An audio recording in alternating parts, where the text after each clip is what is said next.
Assalamu alaikum wa rahmatullah. Dans cette vidéo, on va parler un peu de l'essentiel de la leçon des transformations nucléaires qui concerne les noyaux, masse et énergie. Et on va commencer par parler du défaut de masse. Prenons l'exemple, donc un défaut de masse. Prenons l'exemple du noyau de lithium 7. Le noyau de lithium 7, il est constitué de 4 neutrons et de 3 protons. L'expérience permet, en utilisant des appareils sophistiqués, de déterminer la masse du noyau de lithium. Sa masse, c'est Ma. Et le calcul simple permet de calculer la somme des masses des nucléons qui constituent ce noyau. On va l'appeler M2. Eh bien, on s'aperçoit que Ma est inférieur à M2. La masse du noyau est inférieure à la somme des masses des nucléons séparés. Et la différence entre M2 et Ma, c'est ce qu'on appelle le défaut de masse et on le note delta M. Donc delta M, c'est M2, la masse des noyaux, des nucléons séparés, moins la masse du noyau. Donc le défaut de masse pour le noyau de lithium 3,7, c'est delta M qui est égal à la masse des nucléons séparés. Or, les nucléons, on a 4 neutrons et 3 protons. Donc, la masse M2, ça sera 3 MP plus 4 neutrons, 4 Mn, moins la masse du noyau de lithium 7. Li 3, 7. C'est le défaut de masse pour ce noyau. Donc, en général, on aura pour un noyau X à Z. Donc, pour un noyau X à Z, delta M sera égal à le nombre de protons, c'est Z, fois MP, plus le nombre de neutrons, en général c'est A moins Z fois Mn, moins la masse du noyau X à Z.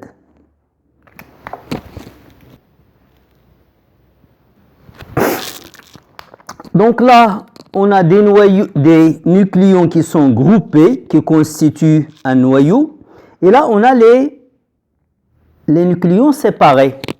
Or, pour pouvoir séparer les nucléons, pour les rendre séparés, il faut de l'énergie. Supposons que ça, c'est notre noyau. Pour les séparer, il faut de l'énergie. Donc, pour passer de cet état à cet état, il faut apporter au système de l'énergie. Donc, on donne l'énergie au système, les nucléons se séparent et hop, leur masse a augmenté. On donne au système de l'énergie et la masse augmente. Donc, il n'y a pas d'explication à ce phénomène que si on admet que l'énergie qu'on a fournie au noyau s'est transformée en masse. Donc, conclusion, la masse est une forme d'énergie. Donc, il y a une équivalence entre la masse et l'énergie. Donc, dans le paragraphe 2, on va parler de l'équivalence masse-énergie. La relation qui permet de passer de la masse à l'énergie et vice-versa, c'est la relation d'Einstein. Une masse M est équivalente à une énergie E. Cette énergie E, elle est égale à la masse fois C carré. C, c'est la célérité de la lumière dans le vide.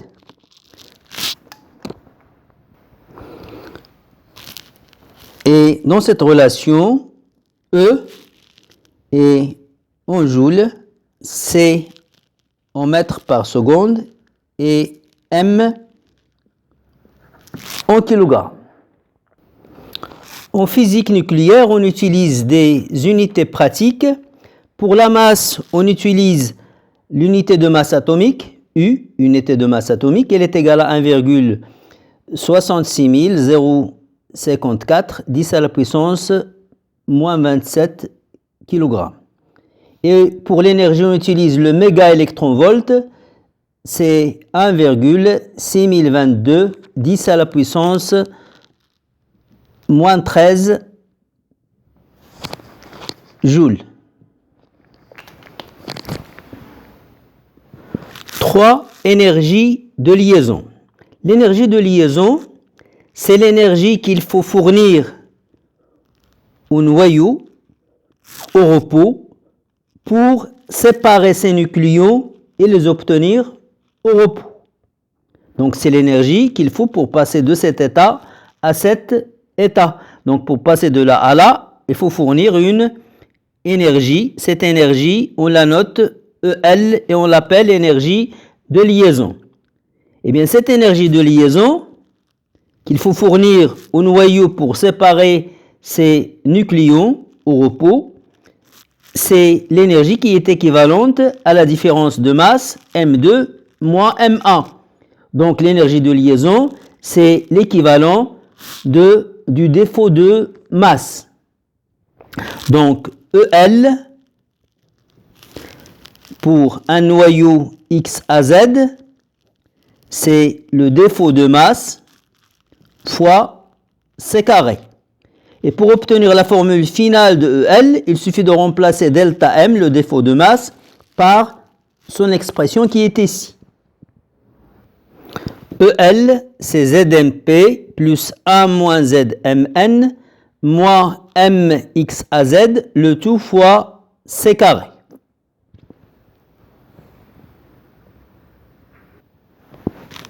Quatre, énergie de liaison par nucléon.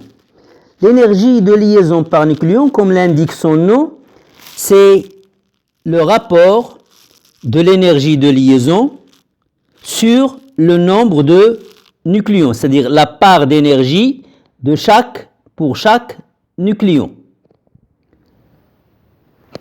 L'énergie de liaison par nucléon, on la note avec E. E de X à Z, c'est l'énergie de liaison du noyau divisé par A, le nombre de nucléons. L'énergie de liaison par nucléon est en général exprimée en MeV par nucléon.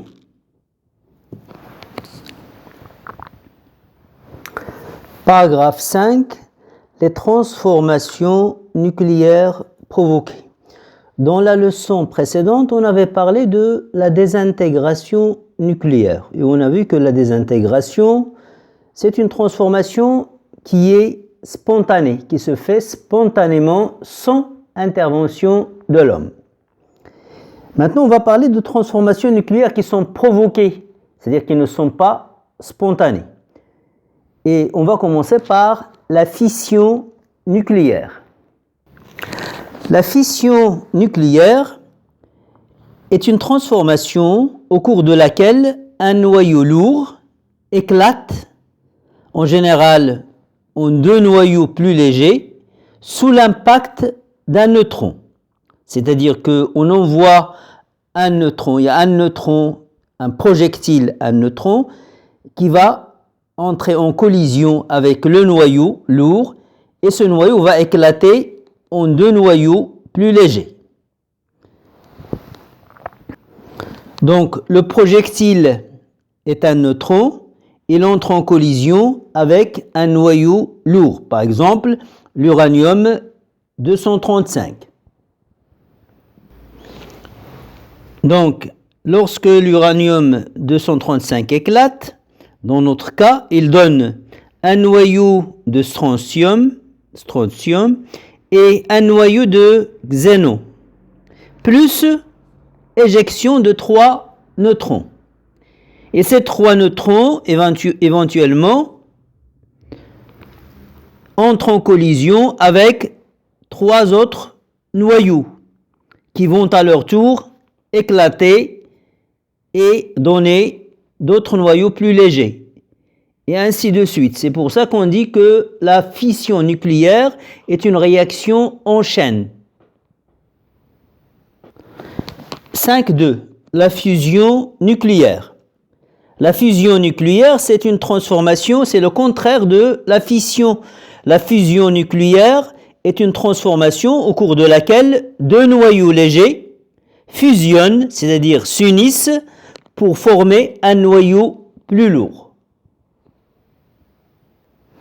Exemple, l'hydrogène 2 plus un noyau d'hydrogène 3 s'unissent pour donner un noyau d'hélium 2,4 plus libération d'un neutron. C'est une réaction de fusion. Les réactions de fission, ce sont les réactions qui ont lieu dans un réacteur nucléaire et ce sont des réactions qui libèrent de l'énergie. La réaction de fusion, eh bien, la réaction de fusion, c'est la réaction qui est à l'origine de toute l'énergie dont on bénéficie. C'est la réaction qui a lieu au sein des étoiles, par exemple au sein du Soleil. L'énergie qui est rayonnée par le Soleil, elle est due à ce genre de réaction, à une réaction de fusion. 6. Bilan énergétique d'une transformation nucléaire. Une transformation nucléaire met en jeu une certaine énergie qu'on appelle énergie associée à la transformation nucléaire.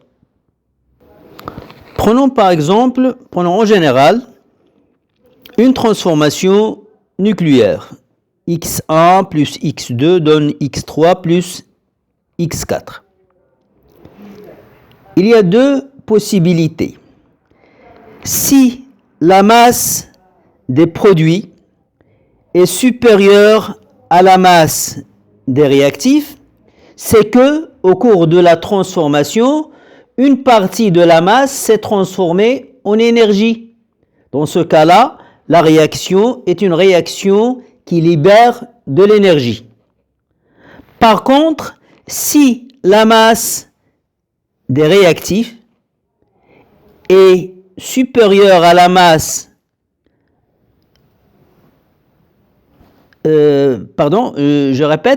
si la masse des produits est inférieure à la masse des réactifs, c'est que au cours de la réaction, une partie de la masse s'est transformée en énergie. C'est le cas où la masse des réactifs est supérieure à la masse des produits.